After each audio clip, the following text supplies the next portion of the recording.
अस्सलाम वालेकुम जी दोस्तों। चूँकि रमज़ान शरीफ की आमद आमद से बात आगे चली गई है कि आ ही गया है, कल इंशाअल्लाह ताला रोज़ा होगा। तो नेचरली हम रमज़ान शरीफ में सदक़ात, खैरात और ख़ास तौर पर ज़कात देते हैं, जो भी साहब निसाब हैं। ज़कात का अगर किसी का निसाब नहीं भी होगा तो भी सदका खैरात तो करते ही हैं। अल्लाह पाक और तौफीक दे हमें। लेकिन मैंने महसूस किया कि एक बात ऐसी है जिसके बारे में हर बंदा फ़िक्रमंद होता है कि मैं जो पैसे या कोई चीज़ दे रहा हूँ ये हकदार को मिले। और अमूमन हम हकदार के बारे में शकूक व शुबहात का शिकार रहते हैं कि पता नहीं ये हकदार है भी या ऐसे ही बहाना कर रहा है। मैंने सोचा कि कुछ चीज़ें जो मेरे मुशाहदे में आई हैं मैं आपके साथ शेयर कर लेता हूँ। वैसे तो ज़ाहिर है सब लोग आप माशाल्लाह समझदार हैं, जो भी काम कर रहा है, जो भी इस पोजीशन में है कि अल्लाह की राह में कुछ दे सके, वो साहिब अकल साहिब शऊर आदमी होता है। लेकिन तजर्बात सब के अपने अपने हैं, एक दूसरे से शेयर करने चाहिए ताकि सब के लिए राहें आसान होती जाएं। एक तो ये सीन हो गया है कि मुतवसत या उससे थोड़ा ऊपर आ जाएं तो ज़रा अमीर और उनसे भी ज़्यादा अमीर लोग महल्लेदारियों से निकलकर अब हम गेटेड कम्युनिटीज़ में आ गए हैं, सोसाइटीज़ में जिनके गेट लगे हैं, वहाँ गार्ड्स बैठे हैं। तो ये एक दर्जा बंदी हो गई है। अमीर लोग अलग जा बसे हैं और जो लोग मुतवसत से नीचे और अक्सरियत हकदार वो अलग हो गए हैं। अब उनकी पहुंच ही नहीं है कि वो उमरा की कॉलोनियों में जाएं और किसी को अपना दुख बता सकें, किसी से कुछ हमदर्द तलब कर सकें। और देने वालों के पास इतनी फुर्सत नहीं है कि वो जाकर तलाश करें।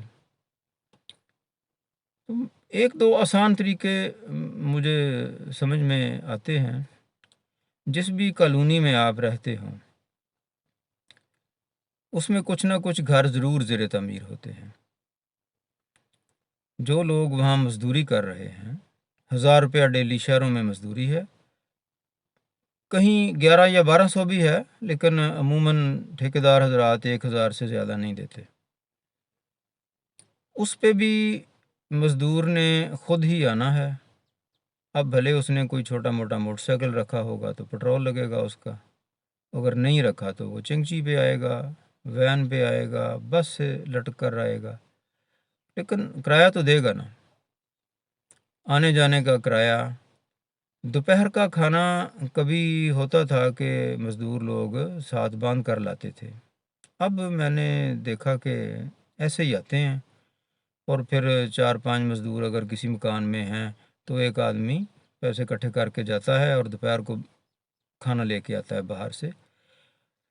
एक आदमी का मतलब 70-80 रुपए का शेयर बनता है कम से कम। 100 रुपया 150 रुपया किराया बनता है। 1000 मिलेगा, 200 रुपया वो खर्च के चला जाएगा। अगर वो सिगरेट पीता है तो 10-20 की सिगरेट भी पी जाएगा। घर में कुछ ख़ास नहीं लेके जाता। वो हकदार है, वो अनस्किल्ड आदमी है।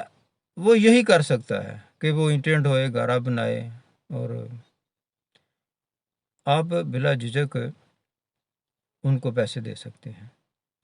भले आप 1000-1000 रुपया दे दें, 2-2 दे दें, आप ज़्यादा भी दे दें, वो बहुत हकदार लोग हैं। इसी तरह जो फ़िक्स तनख्वाह पे काम करने वाले लोग हैं, गार्ड्स हैं, चौकीदार हैं, आपकी शॉप है तो आपकी शॉप पे अगर 2 मुलाजिम हैं वो भी हकदार है। आप भले उनको 25,000 रुपये महीना दे रहे हैं, शायद कोई 30,000 भी देता होगा, लेकिन ये कोई पैसे आजकल अहमियत नहीं रखते इतनी।